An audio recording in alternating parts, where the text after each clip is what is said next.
Alors là, j'ai reçu une facture de 62 000 euros. Je payais 3 500 euros par mois.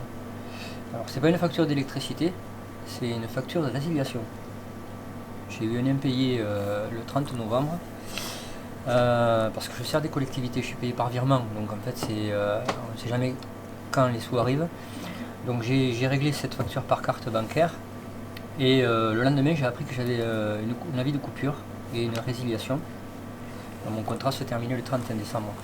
Et donc j'ai reçu une facture de 62 300 euros de pénalité.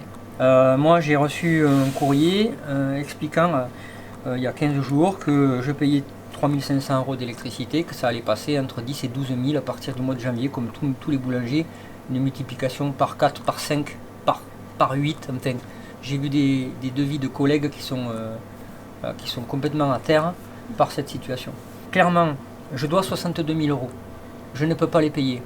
Donc ce que je vais devoir faire, c'est aller au greffe du tribunal pour déposer mon bilan. Je suis pris au piège. Oui. Sauf que le fournisseur revient... alors il expliquait qu'il avait déjà revendu mon volume d'énergie à quelqu'un d'autre, qui était preneur à un prix élevé. Et donc là, il me propose, malgré tout, vu la situation, d'effacer la dette, de renégocier un contrat d'électricité avec le prix actuel. Oui. Plus 3 mois de caution. De 3 mois de consommation d'énergie à payer d'avance. C'est-à-dire que moi je payais 8% d'électricité, je passe à 20%. La volonté de la famille, c'était de servir les établissements publics. Donc moi depuis mon grand-père, je n'ai connu que ça. On sert les hôpitaux, on sert les collèges. Il y a des collèges qu'on sert depuis plus de 60 ans. Donc c'est un travail qui est contraignant parce qu'on fait des remises, parce qu'on fait des livraisons, il faut assumer 7 jours sur 7 ce genre de travail. Mais le défi de mon père et de mon grand-père, c'était de faire du bon pain pour toutes les classes sociales et les gens qui souffrent notamment parce que là, le pain prend une autre dimension, c'est plus que du pain. Moi je me dis, les gens quand ils souffrent, ils voient du bon pain arriver, ça les aide. Oui, dans les écoles, ils s'imagent du bon pain, comme on fait des animations de temps en temps, ça suscite des vocations.